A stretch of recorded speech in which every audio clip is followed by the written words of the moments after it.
लो आज हम आपको बताते हैं परमात्मा की पहचान, परमात्मा कैसा है यजुर्वेद से। अब ये यजुर्वेद का अध्याय 40 का मंत्र 9 है, जो इस टाइम डिस्प्ले हो रहा है आपके सामने। इसमें क्या लिखा है देखिए। ऊपर संस्कृत तो शायद संस्कृत वाले ही पढ़ सकेंगे, लेकिन हम आपको उसकी जो अनुवाद है, जो हिंदी है, उसको पढ़ कर सुनाते हैं। ये आप भी पढ़िए। ये लिखा हुआ है, जो सत्व रजस तमस 3 गुणों वाली व्यक्त प्रकृति की उपासना करते हैं वह गहरे अंधकार में चले जाते हैं, और जो मरुत आदि विकार में सृष्टि में रमण करते हैं वो उससे भी ज़्यादा अंधकार में चले जाते हैं। कहने का मतलब है कि जो प्रकृति की उपासना करता है वह गहरे अंधकार में है। अब ये 3 गुणों वाली प्रकृति क्या है? ये जो कुछ हमें इन भौतिक आँखों से दिखाई देता है, जो हमें आईने के सामने खड़ा होकर दिखाई देता है, वह सब कुछ प्रकृति है। जो आँखों से दिखाई देता है वह प्रकृति है। जो इसकी पूजा करते हैं, उपासना करते हैं, वह गहरे अंधकार में है। अब इसमें क्या क्या है? मेन रूप से एक मूर्ति पूजा, दूसरा ग्रंथ पूजा, और तीसरा देव पूजा, चाहे वो जीवित आदमी की करते हों या मृत आदमी की कब्र पूजते हों, यह सब प्रकृति है। इसलिए जो लोग ये सब करते हैं वह गहरे अंधकार में, क्योंकि यह सब 3 गुणी प्रकृति है। 3 गुणी प्रकृति के गुण हैं सत्व रजस तमस, यह 3 गुण हैं। यह तीनों गुण जो हैं यह प्रकृति है, और इसी से यह सृष्टि चल रही है। अब परमात्मा कैसा है उसके बारे में ऊपर के मंत्र नंबर 8 में बताया गया है। वो कैसा है? वह इन 3 गुणों से बाहर है, वह 3 गुणों में नहीं है। देखिए उसके बारे में क्या कहा गया है। ये देखिए लिखा हुआ है, वह परमेश्वर सर्वव्यापक है। वह यानी कि हर जगह विद्यमान है, हर जगह। जो इस ब्रह्मांड का वो जगह खाली नहीं है जहाँ वह नहीं है।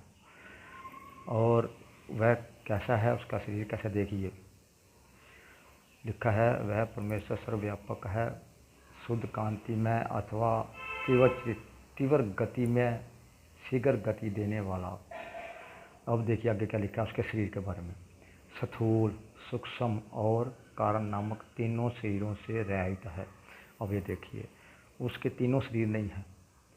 ना तो स्थूल शरीर है जैसा हमारा है, ना ही सूक्ष्म शरीर है जो हमारे अंदर है, और ना ही कारण नामक शरीर है जो काम करते हैं। कोई शरीर नहीं है, यानी कि वह तीनों शरीरों से रहित है।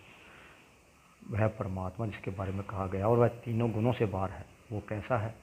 अब ये देखिए, वह ज्योति स्वरूप है। वो भी इसके नीचे मंत्र में है। ये 8वां 9वां मंत्र हो गया।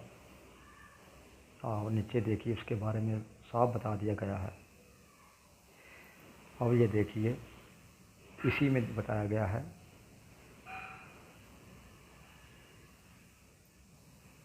अब देखकर ये देखिए इसी मंत्र में है, 9वें मंत्र में उसको बता दिया गया है, जो हम दिखाई नहीं दिया। अब देखिए 9वें मंत्र में नीचे लिखा हुआ है, उसमें भी अधिक गहरे अंधकार में प्रविष्ट होते हैं, अर्थात केवल प्रकृति के उपासक भी परमानंद परमेश्वर की आनंद में परम ज्योति को प्राप्त नहीं करते।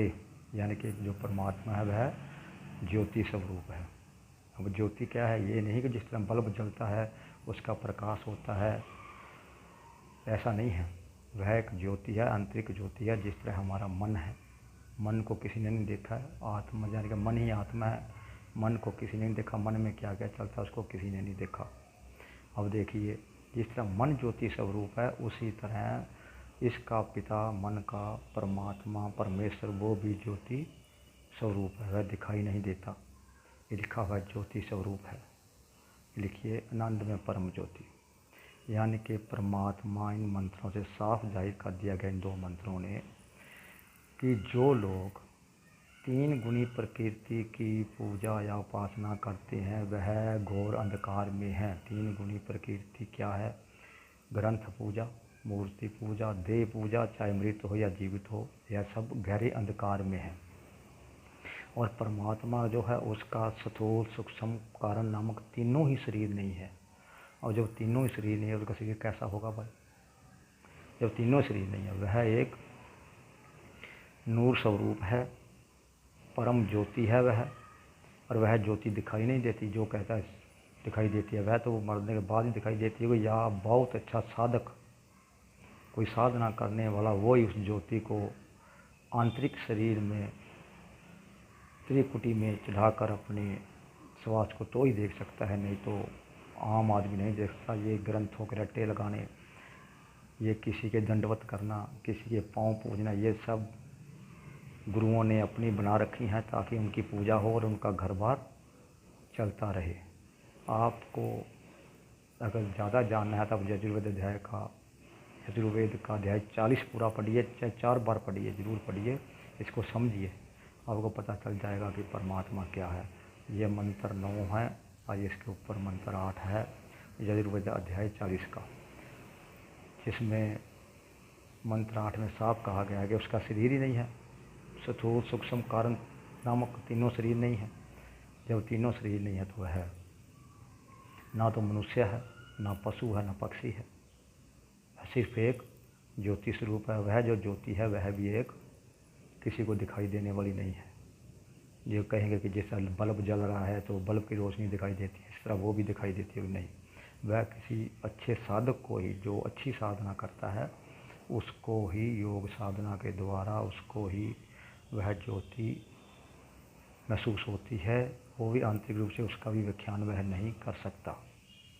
अब हम बाहर ढूंढ रहे हैं उसको, परमात्मा कोई कहता है कबीर परमात्मा, कोई कहता फलाना, कोई ढमकाना, यह सब गप बातें हैं। इनसे बाहर निकलिए, यजुर्वेद अध्याय पढ़िए, आपको पता चल जाएगा, आप इस पखंड से निकल जाएंगे।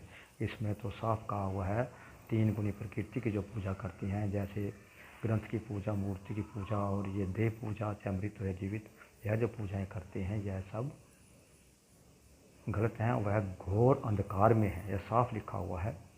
यह मंत्र 8 है, यह मंत्र 9 में साफ लिखा हुआ है, आप इसे पढ़ भी सकते हैं। साफ लिखा हुआ है इसमें कि जो प्रकृति की पूजा करते हैं वह गहरे अंधकार में है। अधिक जानकारी के लिए पढ़ें यजुर्वेद अध्याय 40 के मंत्र 8-9। नमस्कार।